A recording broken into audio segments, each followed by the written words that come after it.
यश, congratulations. Thank you. किती मोठा झालायस. अरे किती दिवसांनी आलायस. Anyways congrats. Thank you. Good good. Complete झालं आता सगळं. हो. आता ग्रॅज्युएशन नंतर काय ठरवलंयस? ऍक्च्युली काही आयडियाज आहेत डोक्यात, पण त्यासाठी मला तुमचा गायडन्स लागेल. अरे नक्की, का नाही. आपण हे सगळं झालं की बोलूया. नक्की. Yes yes. Thank you. You are not welcome. चला अजून हेअर करायचं. चला. हो.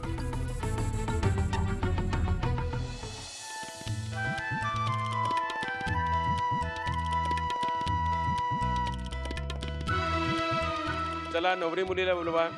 ही पूजा जोडीने करायची असते. वेळेची किंमतच नाहीये.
चला आता आपण पूजेला सुरुवात करूया.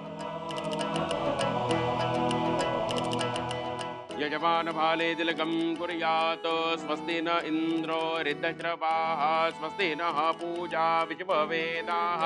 स्वस्ति नस्तार्क्ष्यो अरिष्टनेमिः. स्वस्ति नो बृहस्पतिर्दधातु. देवी सौभाग्य आरोग्यं देहि देवी परमं सुखं. रूपं देहि जयं देहि यशो देहि द्विषो जयः.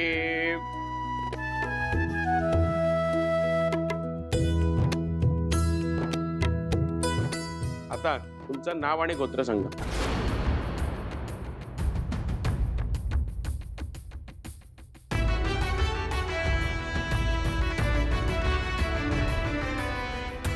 तिला शिक्षा भोगावी लागेल आणि ती शिक्षा आहे आज दिवसभर तू एकही शब्द उच्चारणार नाही, काही बोलणार नाहीस. Do you understand that?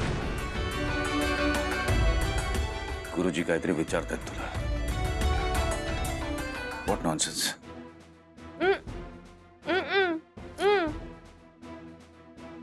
लक्ष्मीबाईंनी तिचं परत सुरू झालं.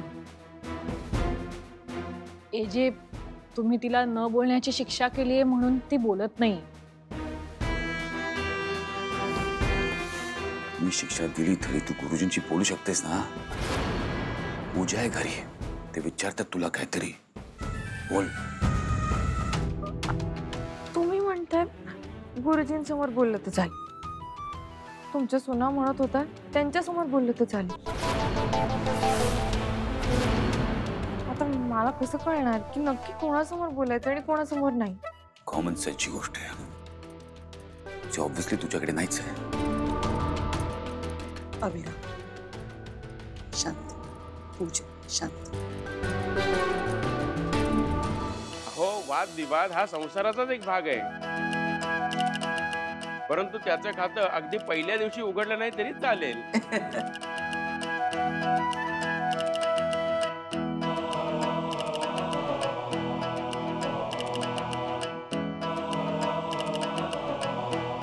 बरं, तुमचं नाव आणि गोत्र सांगा. लीला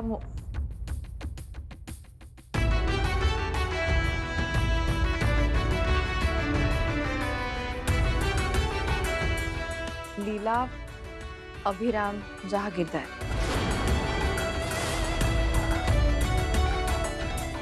गोत्र भारद्वाज. वा, छान. चला, नवदाम्पत्याची ब्रह्मगाठ मारायची आहे. कोण येतंय? जा लक्ष्मी. लक्ष्मी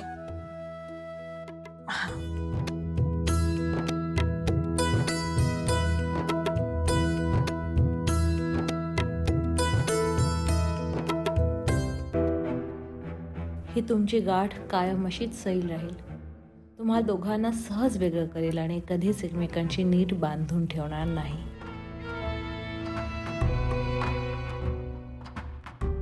चला सुनबाई नाव घ्या. उखाणा.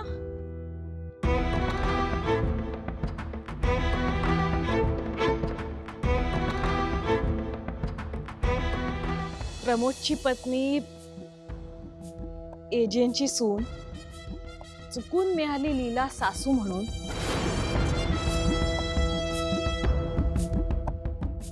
कानमंत्र देते संसार असतो अवघड. कानमंत्र देते संसार असतो अवघड. देवा नको करूस हिला डोईजड. सरस्वती.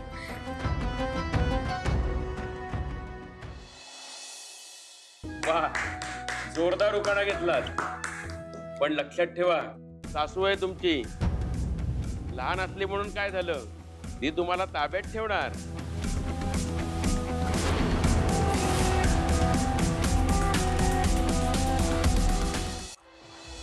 तुम्ही दोघांनी हा कलश देवघरामध्ये नेऊन ठेवायचा.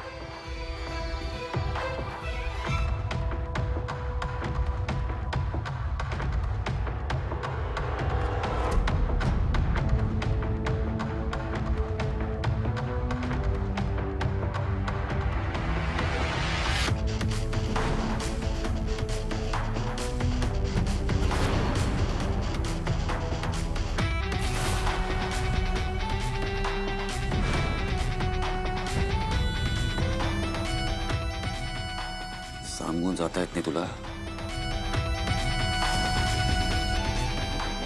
अहो ही गाठ आता कायम स्वरूपी बांधली गेलेली आहे.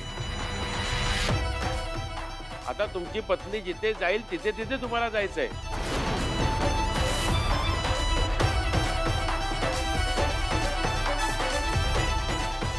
नीलाने दाखवल्या मार्गावर चालणं म्हणजे सर्वात मोठा मूर्खपण आहे.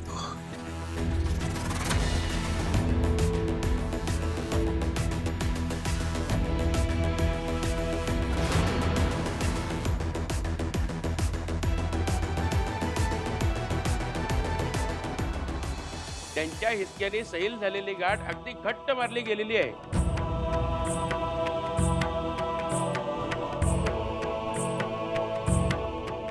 आनंदाचंच लक्षण आहे. जा दोघांनी देवघरामध्ये कलश ठेवून या.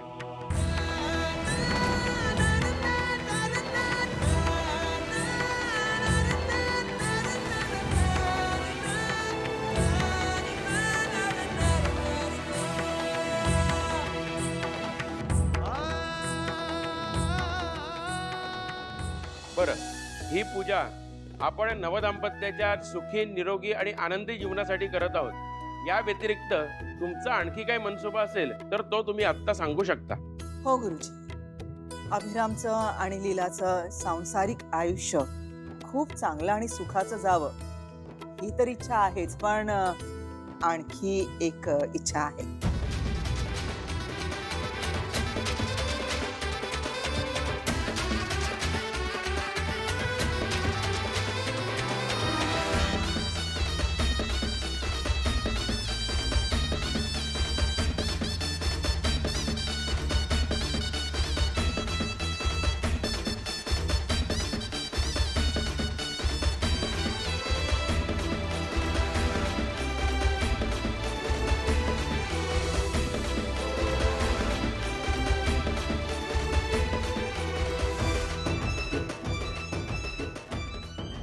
का परीक्षा घेतोयस देवा?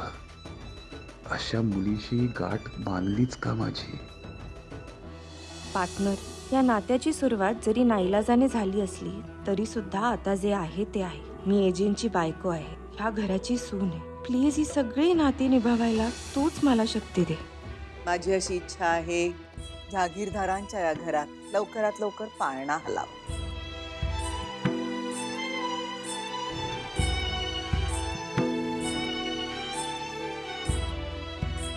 मी जायच्या अगोदर मला अभिराम कडून नातवंडाची अपेक्षा आहे.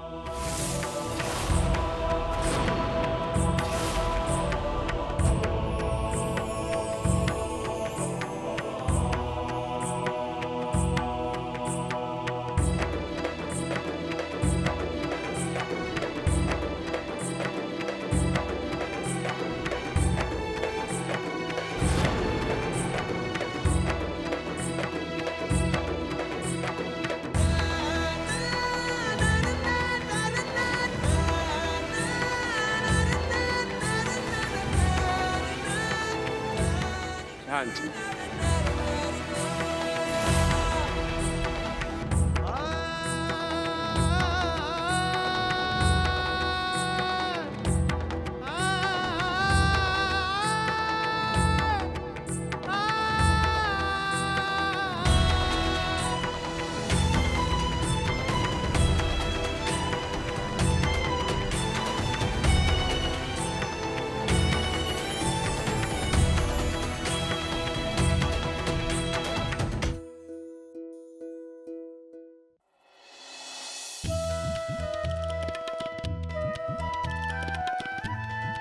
तीन वेळेला पाणी प्यायचं आहे. आचम्य हरि ओम केशवाय नमः, हरि ओम माधवाय नमः, हरि ओम गोविंदाय नमः. दोघांनी हात जोडायचे आहेत. मनामध्ये गणरायांचं स्मरण करायचं आहे. वक्रतुंड महाकाय सूर्यकोटी समप्रभ. दोघांनीही सत्यनारायणाला हळद कुंकू अबीर गुलाल अर्पण करायचं आहे. श्री सत्यनारायण संघाय सहपरिवाराय नमो नमः. हरिद्राम कुंकुमं सकल सौभाग्य द्रव्यं समर्पयामि.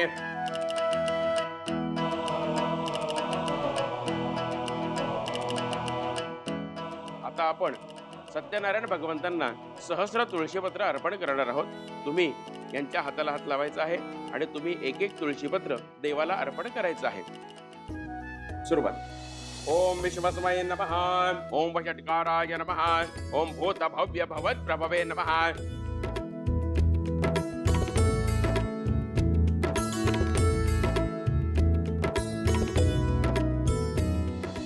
इथपर्यंत आपली पूजा झालेली आहे. आता मी पूजेची कथेला सुरुवात करत आहे. सगळ्यांनी शांत चित्ताने कथा ऐकायची आहे. फार वर्षांपूर्वी उल्कामुख या नावाचा एक राजा होऊन गेला. तो इंद्रियानग्रही, सत्यभाषी आणि धार्मिक होता. त्याचप्रमाणे नित्य धनदानाने तो ब्राह्मणांना संतुष्ट करीत असे. त्याची पत्नी देखील पतिव्रता, सुस्वरूप आणि भद्रशीला या नावाला साजेशी अशी होती.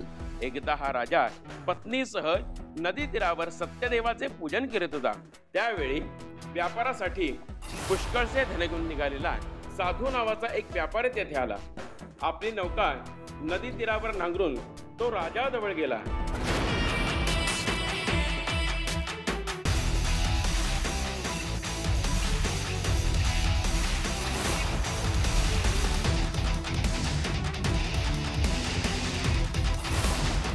आपला पत्नीला त्याने ते संततीचे एक व्रत सांगून, जेव्हा मला संतती होईल तेव्हा हे व्रत मी अवश्य करीन असे सांगितले. लीला कधीच आई होऊ शकणार नाही याचा हा दाखला. आमच्या आजीबाईंना नातवंड खेळवायची खूप घाई झाली.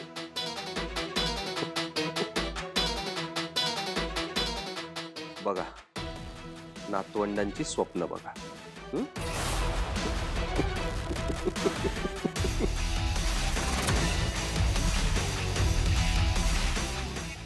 धार्मिक प्रवृत्तीच्या साधूवण्याने आपली पत्नी लीलावतीला श्री सत्यनारायण भगवंतांचे व्रताचरण सांगितल्यावर पतिव्रता लीलावती पती सेवेत आनंदीच असताना गर्भावती झाली.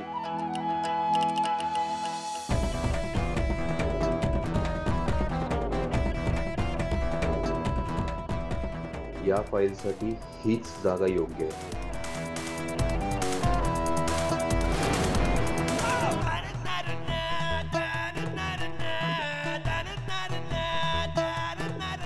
सत्यनारायण महाराज की जय. आता आजींनी तुम्हा दोघांना कितीही एकत्र आणलं तरी त्याचा काहीही उपयोग नाही. सगळ्यांनी आता आरतीला उभं राहायचं आहे.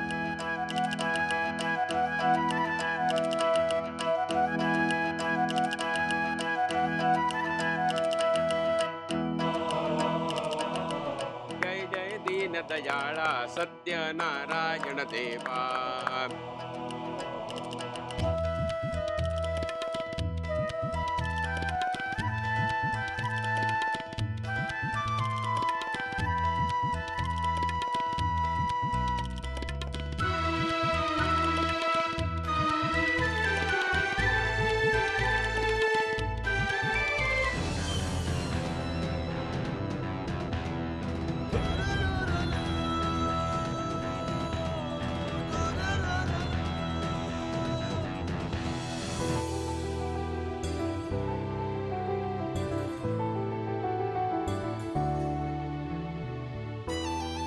बोला सत्यनारायण महाराज की जय. चला सगळ्यांना आरती द्या.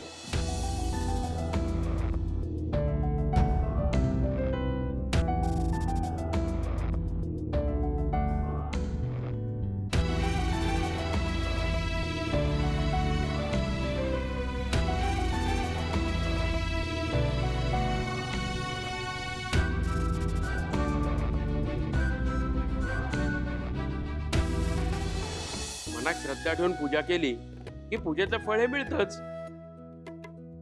मग ते अगदी वंशप्राप्तीचं असलं तरीही.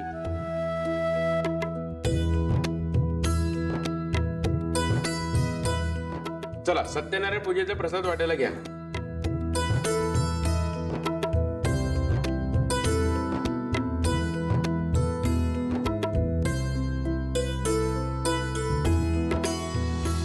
दुर्गा, हे बघ, मूल होणं सगळं काही नसतं. जे काही पासमध्ये झालं ते झालं.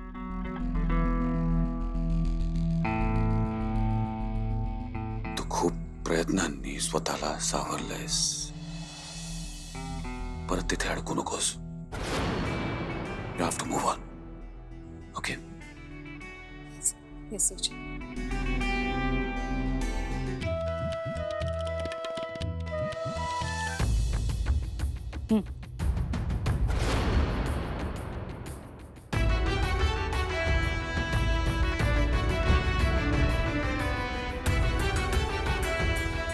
प्रसाद आहे. दुर्गा मॅडम नको मला प्रसाद.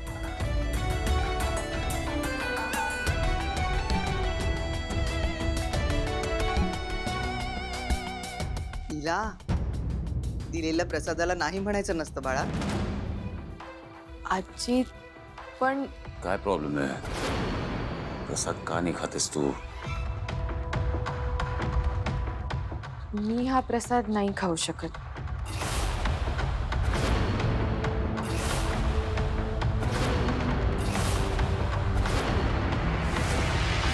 प्रसाद न घेतलेल्या भक्तांवरती काय वेळ आली हे तुम्ही ऐकलत ना.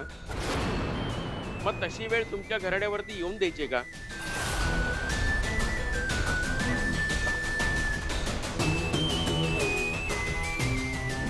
जहागीरदारांकडे नव्या नवरीने निर्जळी उपवास करायचा असतो.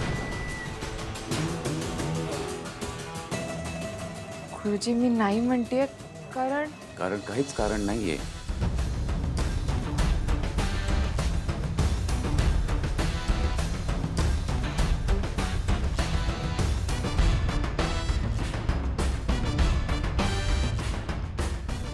माफ करा गुरुजी, आमचा अभिराम थोडा तापट आहे. लीला, तू का प्रसाद घेत नाहीयेस? त्याचं काय ना गुरुजी, तिला ना सवयच आहे. जोगा वेगळं काहीतरी करायचं असतं ना, म्हणून. अहो, कुठली नवी नवरी असं विनाकारण करणार नाही. काहीतरी कारण असेल. लीला, सांग काय कारण आहे ते. ह्या उपवासाचं तुला फळ हवं असेल तर ह्याबाबत कोणालाही सांगायचं नाही. गुरुजी मला माफ करा, पण मी नाही सांगू शकत.